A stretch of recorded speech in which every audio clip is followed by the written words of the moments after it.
From all the commercials, to all the shopping, to all the amounts of times that your children will be asked this time of year, what are you asking for Christmas? Sometimes the Christmas holiday can feel like it's all about the material things in life, right? But in today's parenting guide, our resident psychologist, Amy Stroud, is here to help parents stress what's really important in trying to help your kids find happiness in this holiday season. Good morning. Hi. Yes, happy holidays. Thanks.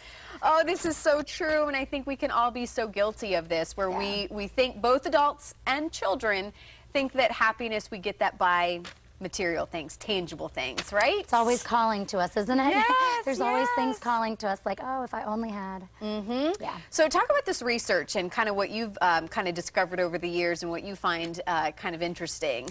Yeah, so really, like, they have found a decreased link with life satisfaction and materialism. So it's not incredibly surprising. However, you know, advertisers exist to get us to buy stuff, Yes, right? Like advertising works, and so I think it's a battle that we all constantly have to fight, and I think as adults we have to fight it, but we also have to like look at our more like subconscious or unconscious materialism and kind of assess that and see if we're sort of holding on to things more than we should.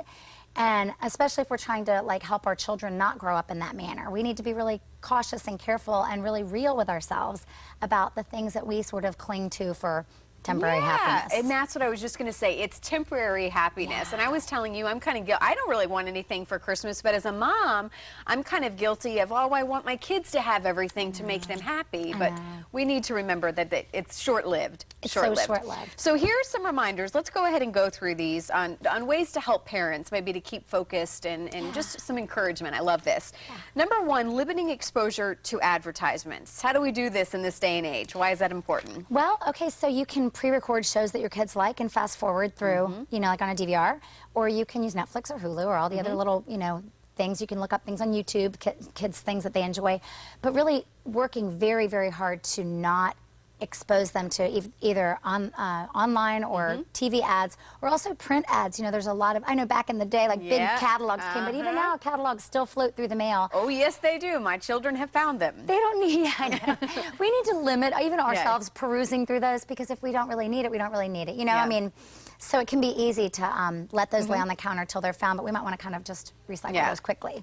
Number two, minimizing the importance of possessions. What do you mean by that? Yeah, so like, if we're living sort of a, oh, I wish I had that, I wish I had that, you know, we unconsciously maybe are communicating that value to our kids, like that things are really, really important and things help us like feel okay.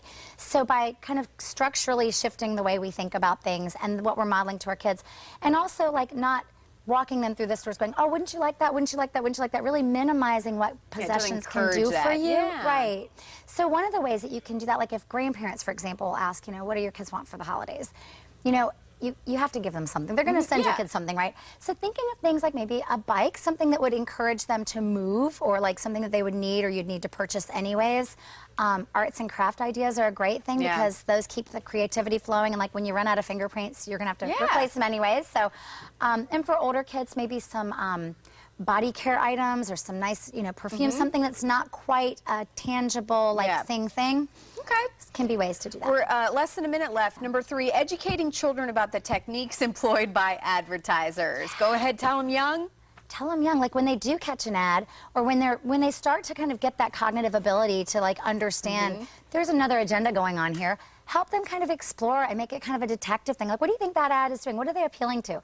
What do you think they want you to believe about that product? Okay, and then I love this one. I think this is the take home.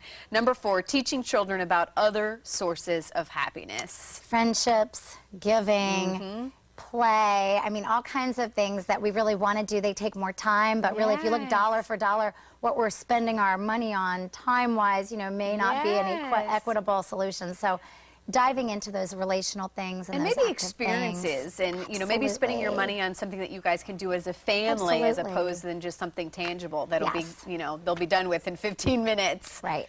Well, Amy, thank you so much. Again, great advice, I think, to keep in mind, to keep front of mind as we're all so busy around the holiday season. So again, happy holidays, Amy. You too. We look forward to having you back, and of course,